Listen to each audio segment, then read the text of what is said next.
Rounded bottom और rounded top patterns. Rounded bottom और rounded top patterns दोनों ही long term trend reversal patterns हैं। यानी एक लंबे समय में ये पैटर्न्स बनते हैं, यानी एक लॉन्ग कंसोलिडेशन के दौरान ये पैटर्न्स बनते हैं। और इन पैटर्न के बनने से चार्ट का बायस या कहिए कि स्टॉक का बायस पूरी तरह से चेंज हो जाता है। अगर स्टॉक डाउन ट्रेंड में था तो वो अप ट्रेंड में जाना शुरू हो जाता है, और अगर स्टॉक अप ट्रेंड में था तो वो डाउन ट्रेंड में जाना शुरू हो जाता है। अब जैसे मैंने बताया था कि ये दोनों long term trend reversal patterns हैं, तो ये बहुत सारी कैरेक्टरिस्टिक्स से बनते हैं और बनने में बहुत लंबा समय लेते हैं। लेकिन जब भी ये पैटर्न्स चार्ट पर बनते हैं, इन पैटर्न्स की कंफर्म हो जाए तो बहुत बड़ा मुनाफा दे करके जाते हैं। तो आइए इन दोनों पैटर्न्स को समझ लेते हैं।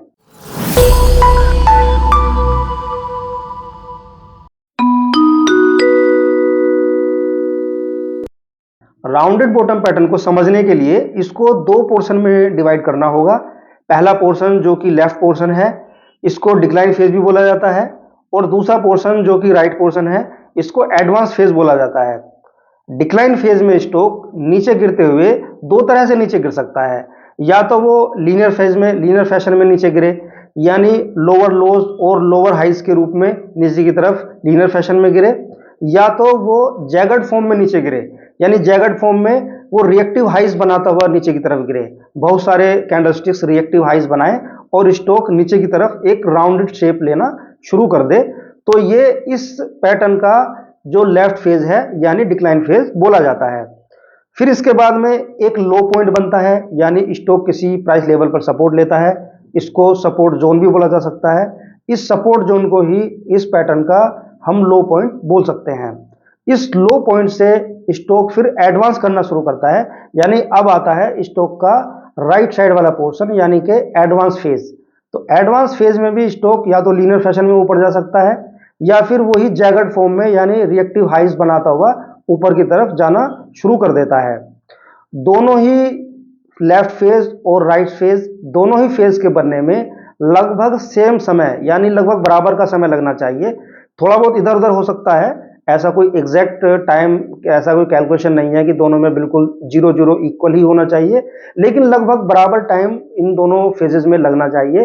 तो तभी ये एक अच्छा राउंडेड बॉटम पैटर्न माना जाता है। और राउंडेड बॉटम पैटर्न की कंफर्मेशन कब होती है? जब ये सेकंड फेज में यानी एडवांस फेज में ऊपर जाता हुआ रिएक्टिव हाइज को क्रॉस कर जाए, यानी रिएक्टिव हाइज जो बनाए थे नीचे गिरने के टाइम पे और ऊपर गिरने के टाइम पे, जब भी रिएक्टिव हाइज को या कहिए कि इस स्टॉक के डिक्लाइन का जो स्टार्टिंग पॉइंट था वहां उस प्राइस लेवल को ब्रीच करके ऊपर की तरफ ट्रेड करने लगे, तब इस पैटर्न की कंफर्मेशन मानी जाती है, यानी राउंडेड बॉटम पैटर्न कंफर्म हो गया है और यहां पर अपना ट्रेड लिया जा सकता है। और इस ट्रेड का जो स्टॉप लॉस होता है वो इस राउंडेड बॉटम पैटर्न की जो लो जोन है, लो पॉइंट जोन है यानी सपोर्ट जोन है, उसके वहां का उस प्राइस लेवल का हम स्टॉप लॉस लगा सकते हैं और इस पैटर्न को ट्रेड कर सकते हैं।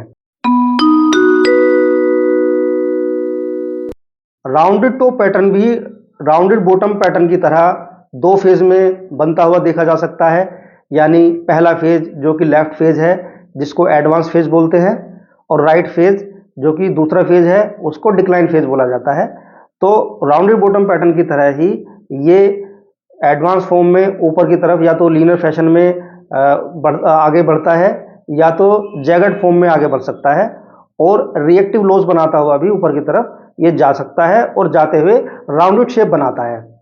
फिर ऊपर की तरफ एक पीक पॉइंट पर जाने के बाद में स्टॉक बार बार रेजिस्टेंस फेस करता है, और जो रेजिस्टेंस लेवल होता है वो ही इस पैटर्न का हाई पॉइंट होता है, यानी इस पैटर्न का पीक होता है।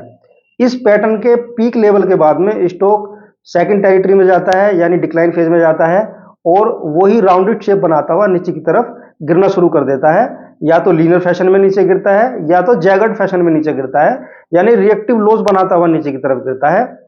और एक प्राइस लेवल ऐसा आता है जब ये रिएक्टिव लॉस लेवल को ब्रेकआउट दे देता है, एक अच्छे बड़ी कैंडल के साथ में ब्रेकआउट दे देता है, तो तब माना जाता है कि इस स्टॉक का या कहिए कि इस स्टॉक के राउंडेड टॉप पैटर्न का कंफर्मेशन हो गया है, और कंफर्मेशन होने पर ट्रेड लिया जा सकता है। साथ ही स्टॉप लॉस स्टॉप लॉस इस पैटर्न का जो पीक बना था, पीक प्राइस लेवल थे, यानी जो रेजिस्टेंस लेवल था, उसको हम स्टॉप लॉस लेवल की तरह ट्रीट करके स्टॉप लॉस लगा सकते हैं और इस ट्रेड में बने रह सकते हैं।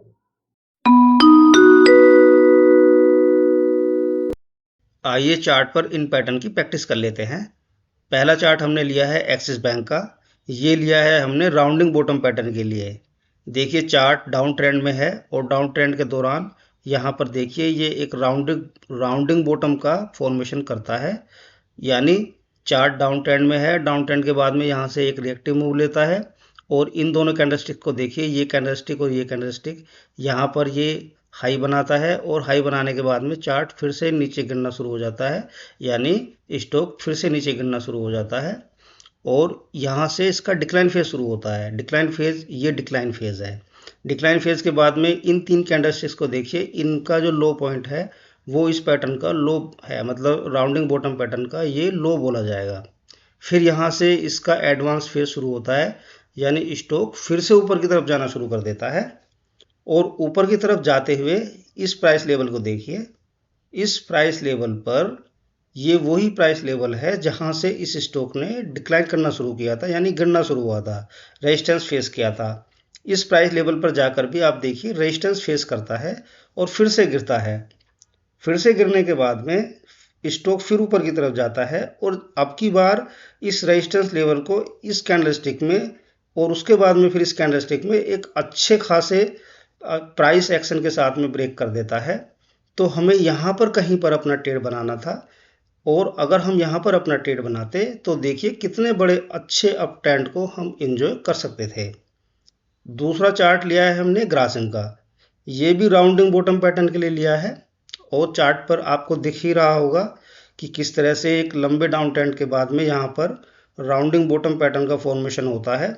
और इस चार्ट में देखिए यहाँ से चार्ट गिरना शुरू हुआ था, यानी यहाँ से ये स्टॉक गिरना शुरू हुआ था और ये डिक्लाइन फेज के बाद में यहाँ पर इस पैटर्न का लो बनता है, ये लो, ये इस पैटर्न का लो बनता है, ये इस पैटर्न का लो बनता है और लो बनने के बाद में आप देखिए फिर से ऊपर की तरफ जाना शुरू हो जाता है, यानी एडवांस फेज में जाना शुरू हो जाता है।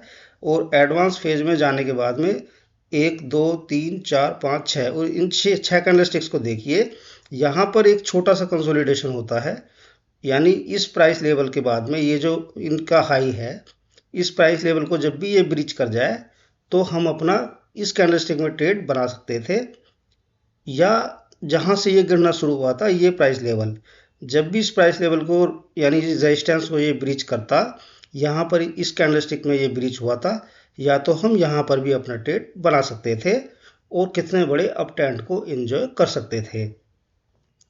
नेक्स्ट चार्ट लिया है हमने एचसीएल टेक का, ये भी हमने राउंडिंग बॉटम पैटर्न के लिए लिया है। देखिए चार्ट किस तरह से डाउन ट्रेंड में है और डाउन ट्रेंड के दौरान यहाँ पर राउंडिंग बॉटम पैटर्न का फॉर्मेशन बनाता है। यहाँ पर देखिए ये राउंडिंग बॉटम और यहाँ से चार्ट ये डिक्लाइन करना शुरू किया था।